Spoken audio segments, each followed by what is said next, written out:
धन्यवाद. आज मी तुम्हाला सांगणार आहे कापूस ठेवल्याने काय होते. तर त्यामुळे कापूस का ठेवायचा नाही, का नाही ठेवायचा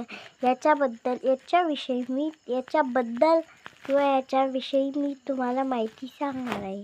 तर हे बघा, मी तुम्हाला दाखवते आमचा किती कापूस आहे. हे बघा किती कापूस राहिला आहे. त्यामुळे त्यात किती मच्छर असू शकते, किडे असू शकते. त्यामुळे आपण कापूस ठेवायचा नाही. आणि खरं म्हणलं तर कापूस का ठेवायचा नाही, ते किडे जे असते ते चावतात आणि कापूस बारीक होत चालतो. त्याचं वजन कमी होत चालतं आणि तो विकल्यावर आपल्यालाच पैसे कमी येते. म्हणून कापूस लवकर विकत जा. मी अशी विनंती करते, प्लीज तुम्ही कापूस लवकर विका. माझ्या पप्पाला सांगितलं, माझ्या काकाला सांगितलं, पण माझे पप्पा आणि काका ऐकायलाच तयार नाही.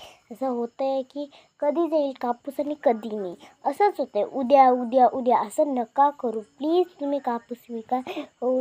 एवढं बोलून मी माझी माहिती संपवते. जय हिंद.